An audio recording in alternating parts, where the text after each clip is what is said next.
We can work out how many people are watching. Okay, Sasha, we're now on air. I see. Yeah, like I say, we'll give a couple more minutes to wait see if Andrew manages to sort out his problems. And we're just being as how we're now online, we can actually check everything's working fine. Excellent. So I got to put that on mute. Everything seems to be fine there.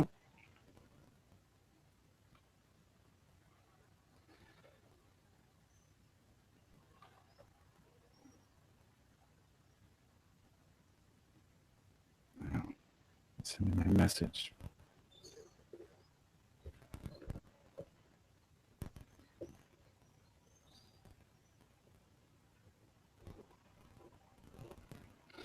Okay.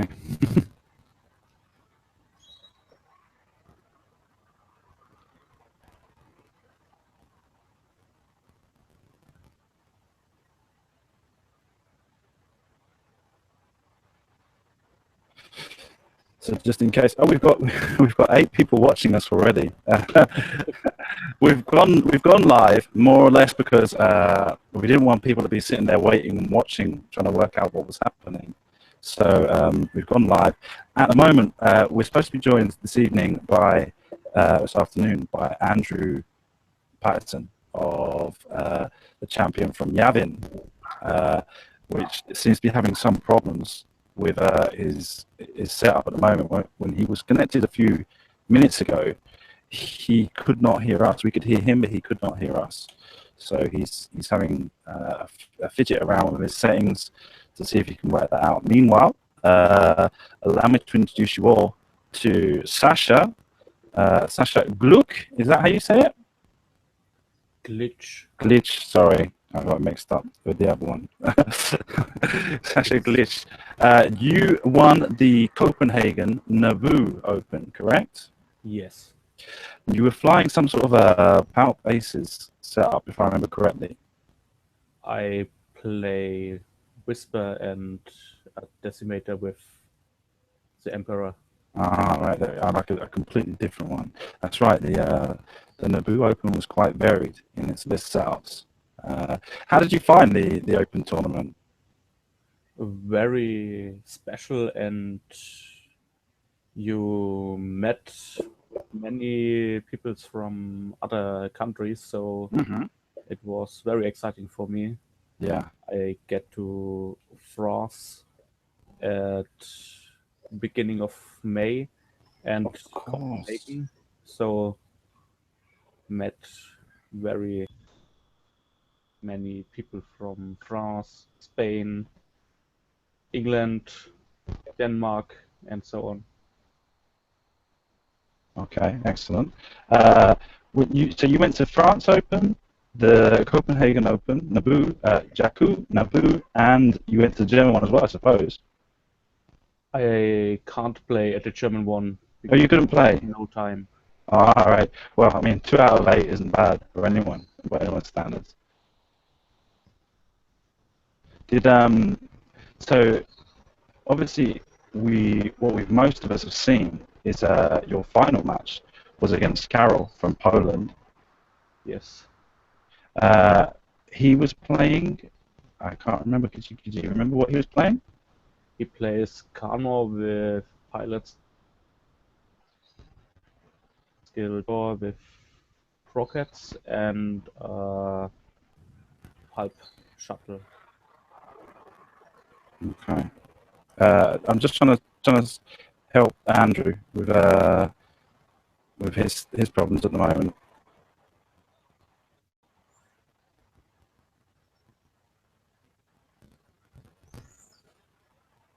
No problem, Andy. We'll get through that. And how was that last match for you?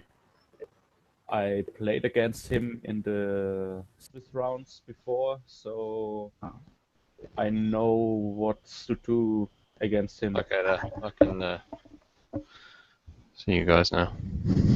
Can you hear us? Can you hear us? No? It would appear not. No.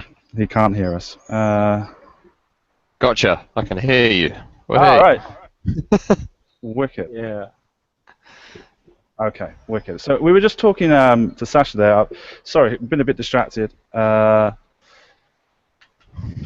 So we were just talking to Sasha about his experience at the Naboo Open, where he played in the last round against Karol from Poland.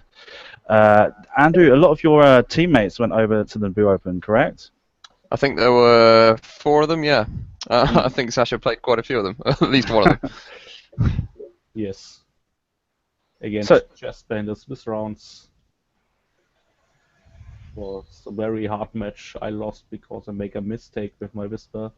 So Mhm. he used the mistake and destroy me. Of course. Yeah, I suppose Jesper was flying his brobots, correct? Yes. Or Hillbots, as he prefers to call them. Was that your only loss of the day? Yes. In the Okay. whole tournament, the only loss. Well, it's nothing to be ashamed of to have lost against the current national champion from the UK.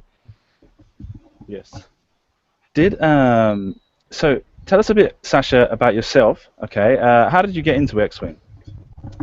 I played Warhammer 40k before X-Wing, and we have a group in Bamberg to play 40k once at the Mount. And so at a time, the X-Wing players from the Deadly Flying Unicorns joined us, and a good friend from me wants to start with X-Wing and only want to play the Imperials. Okay. And ask of someone will play the Rebels, and this was the start in the X-Wing. So from the way you're saying it, you kind of got into X-Wing through obligation more than anything else to help a friend out.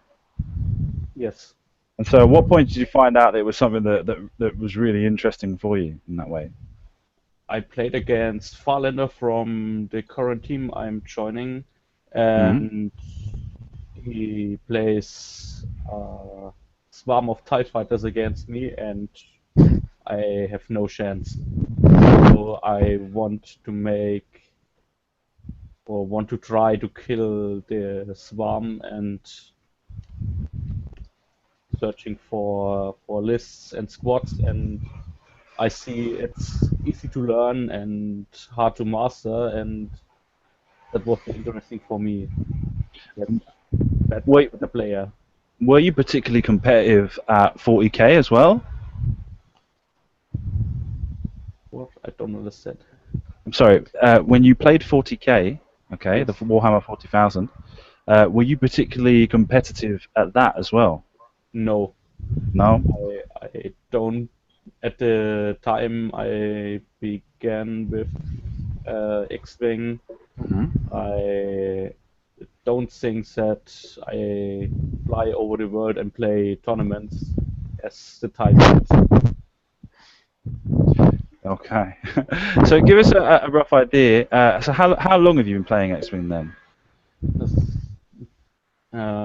My first tournament was the regional in Nuremberg in June 2014. So And about 2 years. Okay. I start 2 months before. Okay. Okay. And then in that time, in those 2 years you have been playing, what sort of titles have you been able to take home apart from the Naboo Open? What sort of classifications have you been able to manage? Sorry. Sorry. Sorry, don't worry, I'll go through it again a bit slower. In that time, give us a rough idea. How many tournament prizes have you won? In the first tournament I won was at the end of 2014 on Game Night Kit tournament. Mm-hmm. And in 2015 I won 2 store championships and about 2 regionals. Oh, excellent. So obviously highly accomplished before making your way to the Naboo Open as well. Yes. Okay. 2016 the regional season I have no victory. Okay, cool. But you managed to get high placed, yeah? So tell me, with regards to the German competitive scene, for example, just to give people a rough idea, how many regionals did you have this year? We have in Germany 7 and 2 in Austria and 1 in Swiss, I think. Okay, okay. And roughly how much attendance are you getting for those? I played in 4 regionals and Hmm. organized one of them. Hmm. Made But as far as the actual competition is concerned, how many players are taking part, roughly? uh, I think between 40 and 60. So, or one of them was at over 70, but the others are between 40 and 60 players. Excellent. Okay, so I mean, definitely vibrant compared to a lot of other countries where maybe 30 can be the maximum that it's managing to pull in. Uh, Obviously, the German scene, the Germans are famous for their technical ability. So having a competitive game like this obviously suits them very well.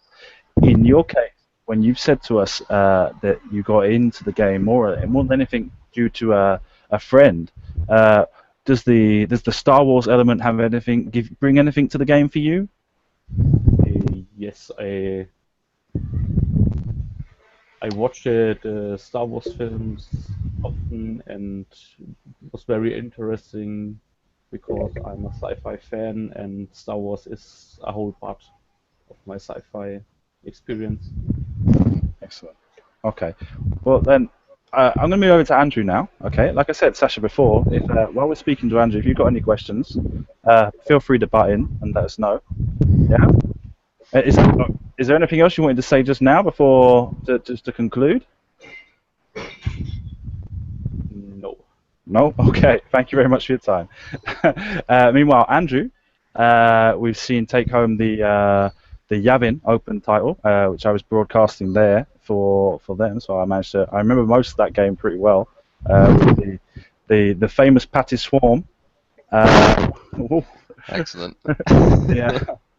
With 3 academies, three black squadrons with Crackshot and Howrunner with Crackshot. So let us know really when did you start playing X-Wing? What really got you into the game? I got an Amazon voucher in Christmas 2013, and I bought the core set with that. And within about 2 weeks, I got every ship and a lot of them in multiples. So I started in January 2014, and I think what was that? Just before or just after the Wave 3, I think it was. Mm-hmm. So yeah, a little while. But there wasn't much of a scene in London at that time. I mean, there wasn't really a place that people went to play. But luckily, my getting into it coincided with Dark Sphere moving their shop to a much bigger location, Yeah. really near Waterloo, and I sort of pestered them to start a games night for X-Wing, and I think initially there were quite a few of us. There were probably 10 of us who started there, and most of us are still playing. Because So it was. one of the Go things on. that's most interesting is as far as the competitive scene in the UK is concerned, if you look at last year's numbers, there wasn't actually a regional event in the Greater London area last year, was there? Correct? No, I think the there closest was Milton Keynes. It was Milton Keynes, and there was one at Aldershot as well. Yeah, It was a bit of a bone of contention, but on the other but hand, there wasn't anywhere that could hold it exactly, reasonably. it's kind of a double-edged sword. I mean, you've got like one of the largest population centres in Europe, and it makes it too difficult to be able to get a regional event there. Absolutely, but this year, Warboar in Bromley held an absolutely superb regional. It was 100 people. I actually got to top 4 in that one and was beaten by Jesper Hill. So commiserations, Sasha. I know exactly how that feels. So yeah, that was a very, very good one, and I mean, they really deserve to get it again next year. That was such a fantastic run event. They did a lot for charity at that one as well. Let me just interrupt quickly, just for the people that we are joined by 9 viewers right now. The video will be saved afterwards for people to watch at their leisure. But just for the 9 people that are watching us, if they probably come in thinking we're going to get to see loads of people from the regional from the Open Championships, obviously with the time conflicts that everybody had, it ended up being that we could get nearly everybody tomorrow, but Sasha and Andrew just weren't able to make tomorrow. So we're doing those 2 especially today, which gives us a bit of advantage that we're able to take. We're able to take a bit. It won't take us quite as long to go through all the details with just 2 people at a time. And we'll be able to see tomorrow in the program we're going to be doing tomorrow. You'll be having about 6 of the other champions there, assuming they can all make it. Which most of them have confirmed they're going to be able to there. Some of them are a bit in doubt, but we'll see how things go. So Andy, so we were speaking how you got in around about 2013, and one of the first things you got that kicked you off into the hobby was that lust for buying up every single ship expansion you can find, isn't it? I think pretty much everyone, when they start off, especially when it was back then, when there was very few expansions available, it just became a bit of a thing where every single weekend you were picking up something. Well, I'm slightly legendary in our gaming group, along with a couple of other guys who basically buy enough of every ship to field 100 points of them. I'm guilty. There we go. You kind of just in case, just in case 6 Hawks suddenly become viable, you've got to have it, right? Of course. But yeah, I started off a bit like that, and I just got a new job, and I was finally getting some decent money, so I just went and bought everything. Wicked. And I think I sold a lot of 40k at the same time as well, so I just had all this hobby money. So yeah, I went in deep, and it was good because about that time. The store championships were just about to start, so I entered a few of those and actually won my first tournament, which was quite ridiculous. Wow. With 2 B-wings and 2 Y-wings, back when that was possible. And then I went to a regional and came top 8 in that, but I got beaten by 2 swarms. And the rest is history, really. Yeah, I mean, obviously, because that was obviously left an indelible mark on your psyche after that. What were you playing before being completely thrashed by 2 swarms? Well, this is what I was playing. I was flying the B-wings and Y-wings. Yeah. And I didn't really know what I was doing in retrospect, but I played Keith Wilson, who was the current national champion, and then Craig Reed, who I believe you saw a game. Of course. Both of them were flying TIE swarms, and I got absolutely obliterated twice. I mean, I didn't know what happened. And I thought, this list looks great, so yeah, I tried it fairly shortly after that. And since then, pretty much anything that's like a 6-ship swarm or more has pretty much been your ID mark as far as the gameplay is concerned. Yeah, I mean, actually, I've only ever really flown 7-ship swarms. I always try and get 7 in there. I think I like that extra hull. I mean, I say 6 more than anything because I really don't think you can call it a swarm unless there's at least 6 ships in there. I agree. That is absolutely right. 5 ships are just a squadron. They're not quite a swarm. So then, as far as that was concerned, what was it that really called your attention to the game of X-Wing? I'm guessing you're quite a hardcore Star Wars fan. Oh yeah, huge Star Wars fan. I even like 3 of the movies that no one else likes very much. I don't mind those. This probably makes me instantly disliked by everybody watching, but you know what? Sort of. I like pod racing. But yeah, Star Wars was a huge thing. I mean, finally a decent Star Wars game. I've always wanted one, and suddenly there was one. And there was a big void in my life due to 40k being terrible. So I just thought I'd give it a go. Of course, there's they were just commenting now if the Christmas special also holds a special place in your heart as well. Absolutely not. No. No, that one. If you're a fan of that one, you're not right in the head. I think the problem with that one is more that it was a made-for-TV special, and that it drags on so long, and it's got so many weird bits in it. There's good bits in it, but there's just so much weird bit in between. Like when you're just watching the what was his name, Lumpara. trying to fix a TV for ages, and I just couldn't take it. But then when you get to the end and they're celebrating Life Day and they're all walking in their gowns, well, that was just psychedelic. It was you couldn't believe it. Yes, it was, really was. I'm totally in agreement with you that when we first saw the Force Awakens and we came out of that, everyone was like, "Oh no, it's terrible. It done all this sort of stuff," and I was like, "Man, I can't turn around and say it's terrible because at the end of the day, it's Star Wars and I love it anyway." But yeah, I mean, there's things about it I don't like, but the same thing with the prequels. There's things I don't like about it, but I'm able to see past those things as well. So I mean, there's definitely something to be found. There is some bits where it goes completely off the rails, and as far as cinematically speaking, it was faltering considerably, but it's still the same. It's still the same universe, and there's still some gems in there. Exactly. So hardcore Star Wars fan, got into X-Wing for having a bit of extra money knocking around on Amazon, and then was catapulted into competitive play with your first tournament win, and then pretty much in the space of 6 months is when you learned about the TIE Swarm, and it's pretty much gone on from there, correct? Absolutely. So as far as the actual configuration you've been flying at the moment, that would have come out about Wave 7 with the crack shot. Has that pretty much been before then? When you still playing the 3 academies, 3 blacks with some sort of combination? No, actually, for the whole store championship season until regionals, I was flying Oiken and a Phantom. Okay. Because I just wanted to fly something different. Okay. I flew a Swarm all of last year, and I mean, I love flying Phantoms. So I thought there was actually a space in the meta for that, and I actually did pretty well with it. But every single tournament I went to, I think there were 4, I made one single mistake all day, and it cost me a game.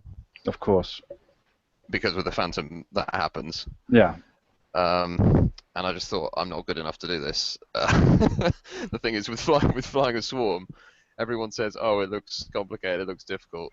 It's not, to me, it isn't. It makes sense to me somehow. Yeah, if you make a mistake with one ship, you might lose that ship. You're not going to lose the game, probably. Yeah. If you make a mistake with Whisper, you're dead. Yeah, there's a lot of tricks to flying a Swarm that make it a lot easier on you. The same with whenever you're working in computer programs, you learn shortcut keys and stuff like that. The Swarm's pretty much the same kind of thing. You get to learn these little tricks and shortcuts, and they basically bolster the rest of your play to make those small errors a bit more easier to conceal. Yeah, it's formulaic, especially at the start. I mean, you will have 1 or 2 openings that you will do every time, and that makes it very easy. You're effectively flying one ship to begin with. But when it comes to the furball in the middle, that's when you have to know what you're doing and have a bit more experience, I think. Okay. So when you said Oiken and Whisper, and that was, if I'm remembering correctly, Sasha, that's the list you won with, correct? Yes.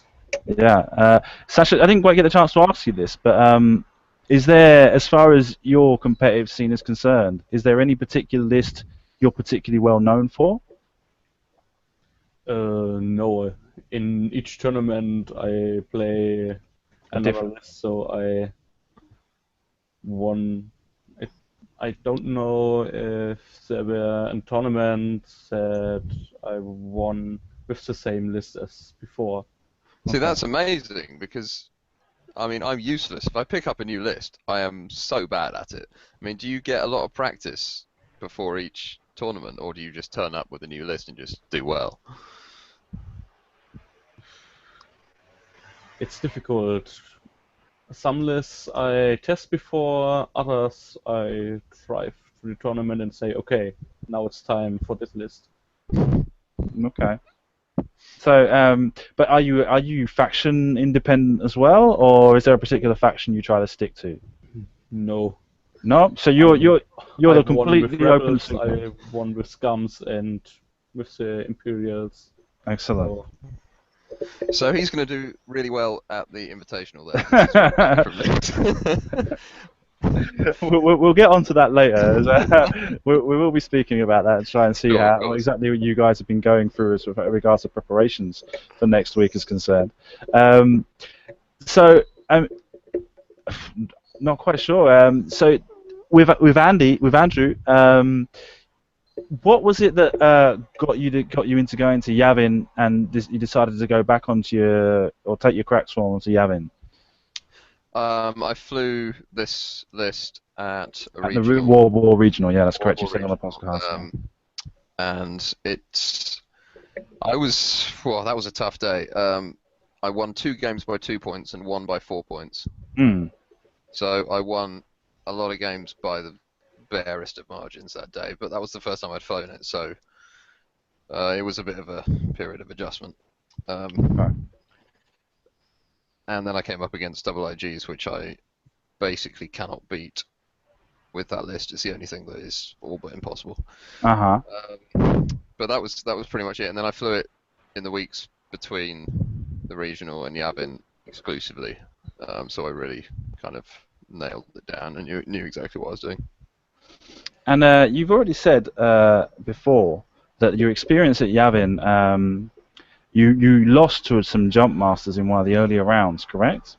That's right. And that Yeah, was round basically 5. that was basically what set you up to then take down 3 or 4 sets of jump masters the next day. Yeah, I flew a really excellent Dutch player called, I think his name was Fun, Okay. and he did the right things in the mid game, and I didn't. And it taught me a lot of lessons, which was great the next day when I flew against 4, as you said, 4 jump masters. Yeah. So beforehand, had you had any practice against those jump masters, or was that the first time? No, I'd flown against them, but I'd flown against my 186 squadron teammates, Uh-huh. and they actually knew how to beat the swarm a lot better than any players I flew at Yavin. Yeah. I mean, they did the right things. They split them up at the start instead of just charging at me. Of course. I mean, the thing about jump masters is they're a jousting list. So a lot of players, no matter how experienced they are, they default into jousting mode no matter what they faced up against. The thing is, when you're facing a swarm, it's the only thing in the game that's going to out-joust you. So you need to actually rethink. You need to fly against your opponent's list instead of flying your own list strengths. And the guys at Yavin just did not do that. With one exception, they did not do that. And I think that's why I was able to win. But the practice games I had against a lot of the 186 guys, they just annihilated me. Yeah. So it is possible. I mean, obviously, it's got the jump master has received infamy in the last couple of months since it came out. The change a couple of weeks ago in the fact they've left people to believe that it was coming to an end of its heyday. Sasha, as far as Germany is concerned, what's your guys seem like being concerned with the jump master? Many players play them, and the players who don't play them hate them. So it's only 2 difficult peoples. Okay. You love them or you hate them. Yeah, you're into 2 groups, 2 camps on the map. You're either on one side or the other. And then, so does that lead to the people that do play them as being slightly ostracized within the community? Some players say, okay, they are good, and so if I want to win a tournament, I must play the Trump Masters too. And then the others who say, okay, in the tournament, I know I must play against Jump Masters, so I build a squad who kills the Jump Masters. Yeah, I mean that's something we've said a lot when we were at Yavin, because here in Spain we don't actually see that many jump masters showing up to tournaments. I mean, obviously they're there, but not in the same kind of concentration as we were seeing in the UK. It just seems to be a bit more of a, as far as the jump masters is concerned, seems to be a bit more of an arms race. Of the more people that have jump masters, the more people that bring jump masters to be able to compete with those other players.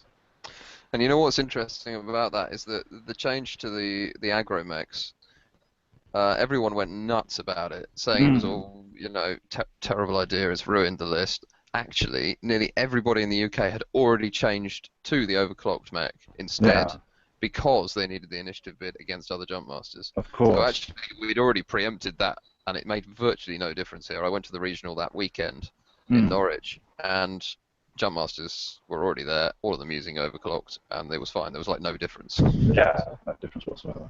I mean, obviously, it's kind of stopped that heavy spam that they had, and given them a little bit, taking a little bit of sharp off the edge of the knife.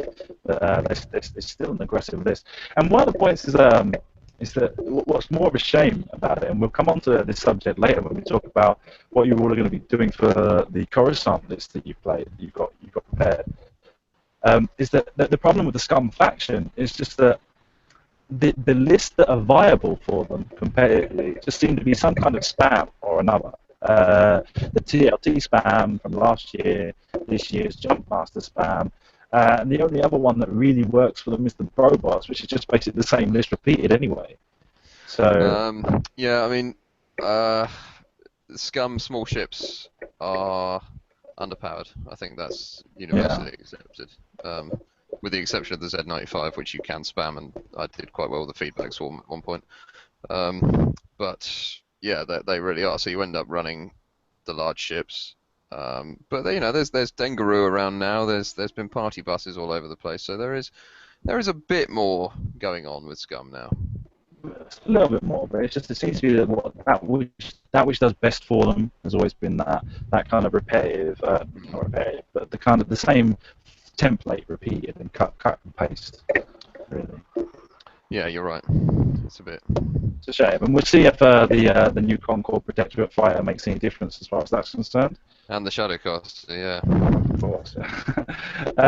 So we'll move on now, because we spent about half an hour chatting about that, and like I say, you guys are wanting to try and get a bit more in depth, because we've not got so many people, and we'll move on to the Coruscant Invitational.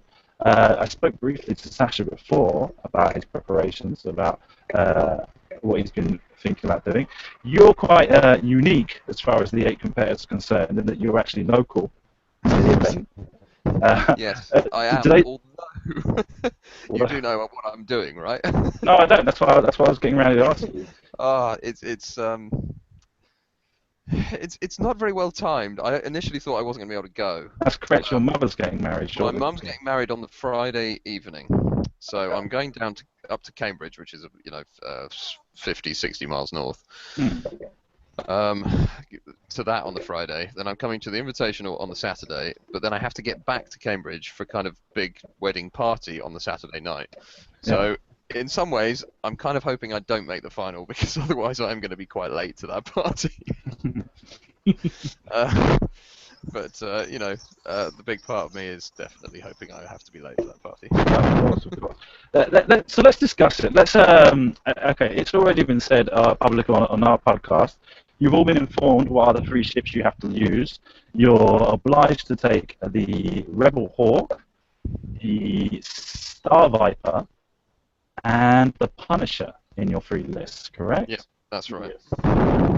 And what have they informed you about regarding the actual tournament structure that you're going to be playing? As I'm led to understand it, it's you'll get split up into 2 groups of 4. Yeah, it's and then you will 2 groups of 4 like leagues, and you play each person in that group, and then the winner of that group goes through. But the catch is you have to allocate your 3 lists, A, B, or C, and you do that randomly. You do it yourself. And then at the start of each of those group stage rounds, they call out A, B, or C, and you play that list. So you never know what you're going to be facing. And supposedly the 3 matches will be one time each list, so it won't be repeated. It'll be a different one time. So at least when you get round to the 3rd round, you know what you're going to need to set up before the game starts, rather than just having to wait until they say so and get everything out. Even though I'm sure they're going to be giving you plenty of time to get yourself set up. But just the thing, we actually had a similar format over here in Valencia. We called it Squad Leader, where you had to bring 3 lists. They were, I think they had to be all the same faction, and then you had to make sure they were a different format. You couldn't just take 4 Y-Wings 3 times. You'd have to take 4 Y-Wings and 3 Y-Wings and a Hawk, and 2 Y-Wings, 2 Hawks. and you couldn't repeat unique pilots. You had to make sure the format was different each time. You couldn't just use the same list 3 times. Well, yeah, this is a more extreme version of that, isn't it? Yeah, obviously making sure you get completely used to the flying list you're not completely comfortable with as well. And then after that, there'll be a final between the top player from both the 2 groups, correct? Yes, and in that list, that game, you can choose which list. You can choose which one of your lists. Okay. So I don't think we're going to be seeing an Imperial list there, not with the Punisher hanging around in the final table. I don't know, man. I don't know. I've got a few tricks up my sleeve. Okay. So, I mean, obviously the downside to doing the random list choosing would be obviously there's going to be a case of if they choose list A, if everybody just by happenstance has chosen list A as being a scum list, then the whole of round 1 ends up being about scum. That's one of the downsides to that format, I should think. I guess so, but I think the likelihood of that is fairly low. No, of course. So, talking about lists and stuff, obviously we're not going to ask you to reveal anything as far as what you're actually going to be playing. But what we would be interested in hearing about is the sort of stuff you've been practicing that you've discarded. You've decided that's not going to be what you're going to be able to go with. So let's start with Andy. Let's start with me. Okay. Yeah. We've practiced quite a lot. I mean, obviously 186 squadrons, 30 players, so we've been brainstorming in a pretty serious way. And I know that certain players obviously fly certain things. A couple of my friends actually specialise in flying Punishers. Have done quite well at tournaments, so that's been good. And I mean, we've just been spitballing ideas, and I took one list actually to a regional last weekend just for the hell of it. Took the scum list I'll probably be flying, and actually went 3-3 with that in an open environment, which I was actually incredibly pleased with. Because I was flying stuff there was no way I was going to see, which was far stronger than mine. And I've just been having practice evenings and stuff with people. But as for stuff I've discarded, well, I can safely say I discarded the generic Star Vipers. All right, of course. 100% out the window. But that's the only thing I really wrote off from the word-go. Everything else was considered. So when I got told that when I heard it was going to be Star Viper, Punisher, and Rebel Hawk, I was like, okay, so Guri. Everyone's going to take Guri. Everyone's going to take, what's his name? Deathfire? Death Rain? No, it's Redline's the one that seems popular. Oh really? Okay. Yeah, I see. I've seen the most competitive that I've seen has been the Death Rain with multiple bomb loadouts. Yeah, I didn't say anything about what were the most competitive. No. So what was most popular. So of course, Redline definitely packs a punch as far as the proton torpedoes are concerned as well. But he got a nerf last week in the FAQ because they what is it? Fire control system. You now acquire it after your attacks are finished, so you can't fire cluster missiles and get endless target locks, which is a real pain in the neck. Yeah. Because I suspect would have seen a lot of that, but now I'm not so sure. That was that was a slight change to the facts from last year. But with regards to treating those twin attacks, the performance attack twice step, as being one individual attack, that was how I understood it to be about a year ago anyway, when they had Gunner would only work if you missed both your attacks on the cluster missiles, as I remember it about a year and a half ago. And then when the TLT came out, it changed. That was a different issue because that was the issue with that was you're getting your primary attack afterwards. I mean, you could have taken Gunner off your first shot, but then you wouldn't have got the second cluster missile shot because you'd have been firing your primary, and then it says on Gunner you can't fire again. No, yeah, of course. So I think that was slightly different. But what I'm saying is this in the new FAQ at the moment, where they've actually put down you have to miss both attacks. I remember that being in the FAQ before TLT existed, you know. Yeah. So I mean, I kind of think it's kind of like they've gone back to basics on that matter, rather than with the TLT they wanted to try and experiment a bit with giving it more, what's the word, strategic richness to be able to allow multiple effects and stuff like that. And they've kind of stepped back on that issue. Well, I think they realised just how powerful those multiple attacks actually are. Because they're powerful, but also because of the amount of the timing issues they create more than anything. which becomes a bit of a problem. So you're looking at the one of the named Star Vipers. Were you the title? How did you think about the title when you were doing your decisions? The title's fairly useful on both of those because it gives you the system slot. Yeah, so almost an so, auto include. It's pretty much an auto include, even if So, it doesn't. the same as auto thrusters, basically. Yeah. Yeah, absolutely. I mean, those two things you're going to put on both of those guys. Mhm. It's just the rest of it you put on to taste, really. And of course, the EPT slot's all important. Yeah. Yeah. Okay. And with regards to the Rebel Hawk, I think they're all pretty good. You can make an argument for any of those ships. Jan Ors in is a bit Rebel more list. squad specific. Absolutely. She's the most difficult one, I think. But obviously, the cheap price point on the Rebel Operative makes it an excellent crew carrier and turret. Absolutely. You can And, just chuck it in a list and have done, really, if you wanted. Exactly. For 20 minutes, for 20 points, 25 points, 22 points with the turret. Rebel Captive, or no, not Rebel Captive, what's the name? Recon Specialist. Yeah, Stuff indeed. like that. And Kyle Katarn's always been a good ship. It's obviously become a bit more difficult over the time to be able to keep him alive, but the power of being able to hand out that free focus token at any point has proven to be quite strong. Yeah, there's a good list going around at the moment with him in it, which I'm expecting to see a couple of people flying with Jake and Poe, I think it is. But I'm deeply terrible at flying Arc Dodgers, so you're very unlikely to see me flying that one. Yeah, that was the one we saw in Madrid. We saw made its top 4 in Madrid. Yes, in the Madrid absolutely. regional. Yeah. Saludos a Willy. So Sasha, what's your practice been like for the Coruscant Invitational? Practice games are not much enough, I think, Mm-hmm. because my teammates has not many time, and me too. But we think about the list, so I hope the Rebel list was the easiest because I fly the list with the Hawk a few months before, and it was good to play, so it was easy. The hardest list was Imperialist with the Punisher. Yes. The vote was for the Defender.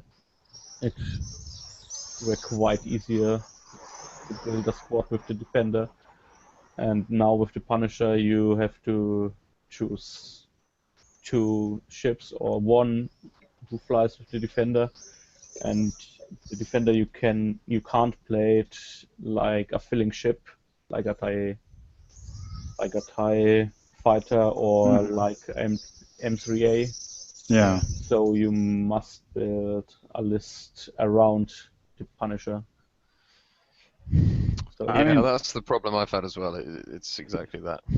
It takes up such a chunk of points. and you have the same problems with the guns. Yes. Generic is expensive, and the 2 named Guri or Caesar expensive too, and the pilot skills are not so high to play it like a flanker, like Sontier or something else. So you must find a list who use the ability of one of them. So I think we can safely say that the voting masses have pretty much hit the nail on the head with regards to picking the worst ship from each faction. Oh, I don't agree with you there, though. No? Oh man, no. I think the M3A is infinitely less good than the Star Viper. But to be able to stab you in the back, if they'd have picked the M3A, you'd have just taken the 14 points, used it as a blocker, shoved it out in front, and then that'd be the end of it. Whereas to actually make your list difficult as possible, I think with the Star Viper they probably got the most obvious choice. I don't know. I voted for these 3. I wanted to make this a difficult choice for us guys. I wanted it to be a showcase in interesting list building and interesting play. I didn't want this to be just eight power gamers taking, the obvious lists. I'm liking the fact that I'm hoping anyway that this is going to produce a variety of lists. I mean, I think from a marketing standpoint, I think Fantasy Flight have probably got making sure they're getting some extra expansions from each set printed up as quickly as possible, just in case the guy who wins has an extraordinary list with a Punisher, just to make sure there's enough stock on hand, just to make sure. Just like with the World Championship, when Aaron Bonner flew his 3 K-Wings, the next day the K-Wings were all sold out everywhere. And everyone was like, we had no idea you could do that, so we had to go out and buy 3 of them at once. I think there'll definitely be some of that, because I think what I'm really hoping is that this will show people that these ships aren't as terrible as the internet says they are. Yeah. And I don't think they are as terrible as the internet says they are. I mean, they take a bit of practice and possibly a little bit more luck. I mean, they're not an auto win, but none of them are going to cause you to lose every game by default. They are not that bad. No, I'm not going to say they are that bad, but I don't know. Some of them are definitely a handicap, and that's what I'm trying to get at more than anything. Definitely, yes. The but people we're all have on the same handicap, right? Exactly. The people have definitely chosen the correct ships. As so, with regards to the Rebel Hawk, Sasha, that's been something that you've already had. You've already had quite a long relationship with, and so that was one of the easier ones for you, correct? Yes. So, what would be your opinion regarding the turrets, the blaster turret in specifically? I never played the blaster turret before, and See, that's not your choice as far as the Hawk's concerned, correct? I think you have the other turrets like the TLT or the dorsal turret or the auto blaster. Yeah. Okay, yeah, The options you have. and those work out better for you, correct? Yes. Okay. Do you play it much with an auto blaster turret on it? I played the auto blaster on Ghosts and on Y-Wings. But on the Hawk? And Hawk, I don't as before, but I think on Palop with the stealth device, it's more useful. Okay. Okay. To get easier in range 1. Mm-hmm. Okay. And with regards to the with the Hawk, was there any particular combination or pilot you kind of discarded? What was the first one you kind of said to her, said, I'm not going to be able to use that one? Your quality of your... Sorry. Yeah, the sound broke up there. Sorry, man. So with regards to the Hawk, what was when you were coming up with your lists, which was the first of the 4 pilots you decided you just couldn't work with? I like Rock because the pilot skill 12 gives you many options, and the other one is Jan Ors. In a good list, you have a ship with many red dices. Mm-hmm. Okay. But so Kyle Katarn would have been your third choice then. Kyle Katarn is good if you can play him with Jake and Poe. Mm-hmm. It's the only choice you have if you play Kyle. Because Jake and Poe loves the focus. So I think we see Jake, Poe, and Kyle at Coruscant. Okay, cool. And do you think there'll be quite a few of them? You're saying? Sorry? You're saying you think there'll be quite a few Jake, Poe, and Kyle at Coruscant? Your microphone is... He said, do you think there'll be quite a few Jake, Poe, and Kyle lists at Coruscant? I think, or I calculate with 1 or 2 of them. I mean, it's one of the most obvious lists with regards to the Rebel Hawks. Are you hearing me okay? You are very, very crackly. See, it's not just me. It's not No, just me. I feel better now. it might be we've gone on a bit too long, and it might be just saying, see what, Yeah, I mean, yeah, you're muted now. oh yeah, let's just see if that might help it a bit. Any better? No, No. it's very, very bad. Okay. It happened earlier, but it recovered again, and it wasn't this bad. But Okay, well, give me one moment. If Andrew, you want to try and explain what? So, are you gonna be staying in the hotel, or will you just be staying at home? me, no, I've because I've got to go back to Cambridge every single night between and before and after. I'm actually going to be staying at my mum's home in Cambridge. Otherwise, it would be easy enough. But no, I'm going to have to drive up or get the train or something each day. Oh, okay. Any better now? No. Nope. Okay. Not quite sure. All right. We'll just try and soldier on through it. But am I understandable? I can understand you just.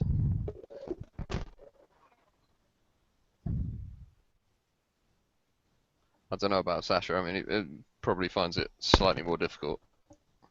For me, it's very hard. Yeah. Any better? No. No better. Okay. Right. Andrew, could you just talk for a bit about anything you're happy talking about, and I'll see if I can do a living about this. Yeah, it's a bit difficult without giving away too much, because obviously I want to keep, fairly secret what I'm actually going to be doing. Yeah, it's a bit of a tricky one. That I'm not sure what to add, other than that I agree with Sasha about the Hawks. I think the Punisher potentially is the most interesting because you can, I don't know if Sasha agrees, but I think in theory you can use any of those 4 pilots in a list because they're all expensive. They all do something, slightly different. But I really do consider all of them in various lists and in multiples as well because 2 Punishers can work. But what do you think, Sasha? I mean, were you considering all of them, or was one of them or 2 of them just not possible? I think the Punisher you only can play the 2 named. The generics are too bad.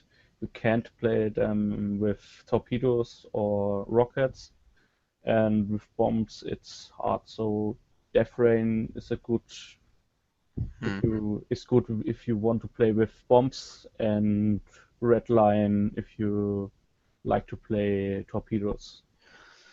The thing is, with long-range scanners, I know a few guys around here who've actually been doing all right with a couple of the generics, because they can get that target lock early on and then and get a focus when they need it, which has actually worked pretty well. So it's made my Imperial list building really quite difficult.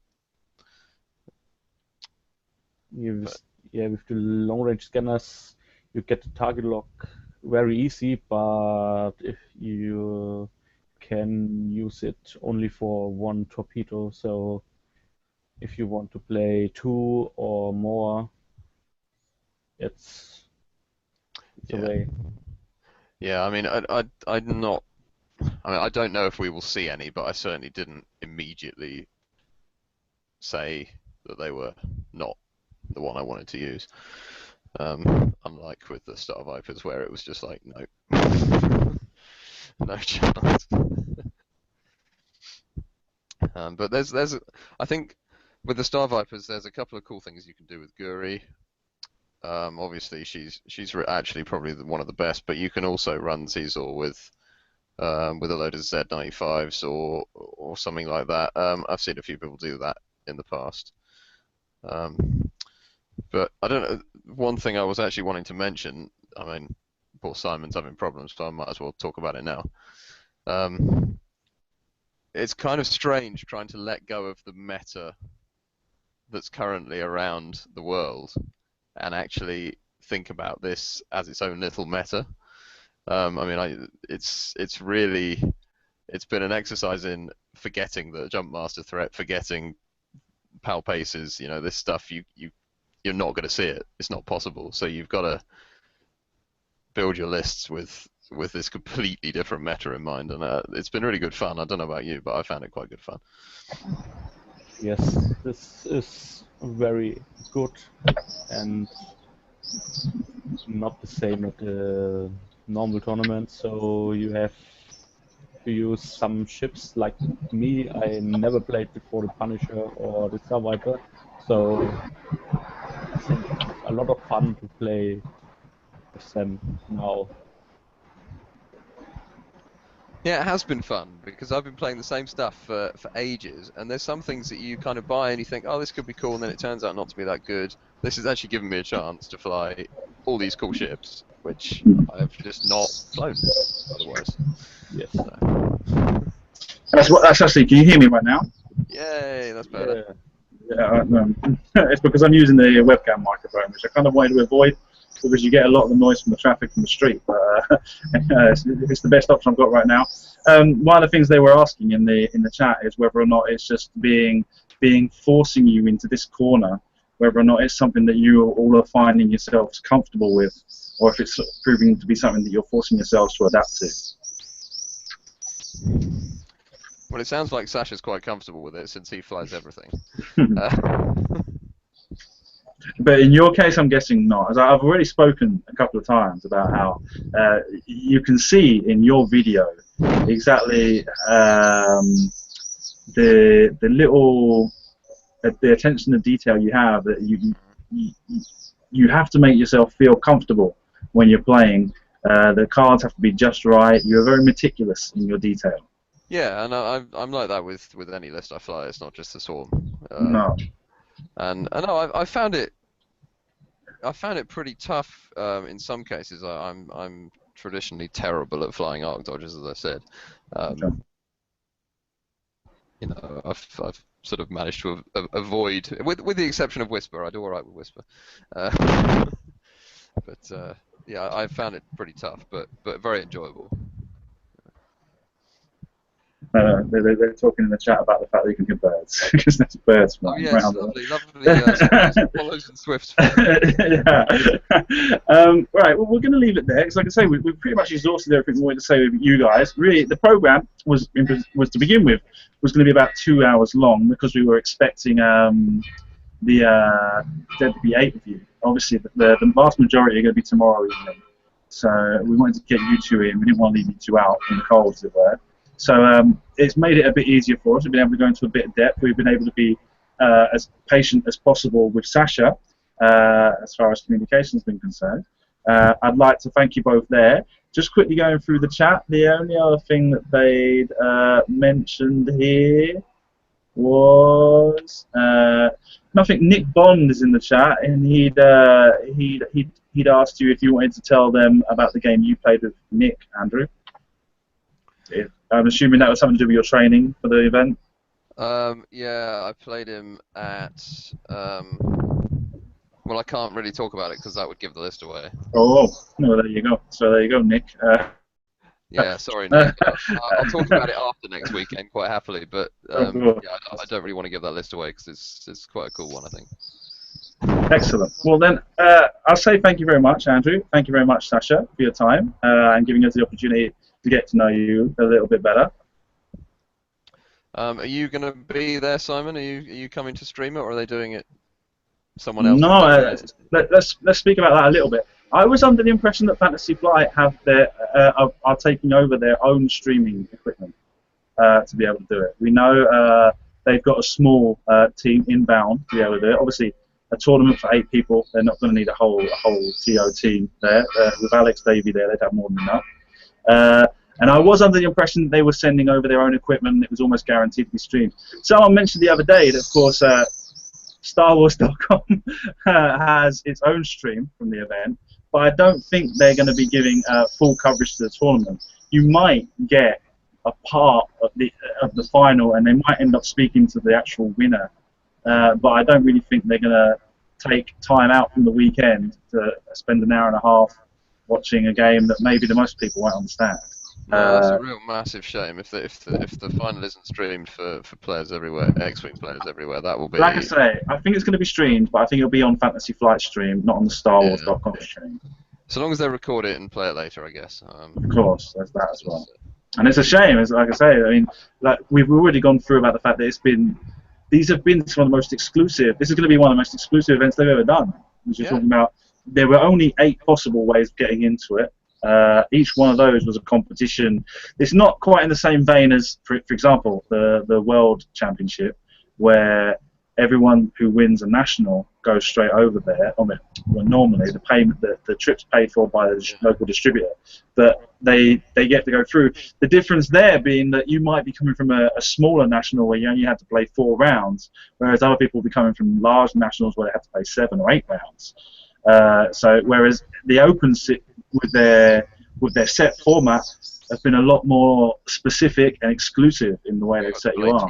12 rounds. Exactly, over 2 days. And especially in the case of where you've got Yavin had nearly 400 people taking part, and I think in Italy there were 80 people taking part. They still had to play those 12 rounds. Yeah, exactly. So, I mean, that's one of the most important things about this tournament is just the complete the level playing field that was made for everybody, and that we've managed to get down to pick 8 of the best players in Europe and the United States, of course. And so I'm personally really interested to see what happens. I would love to be able to watch the whole game, and I would have loved to be able to go on and do it myself, but obviously that's a completely different subject.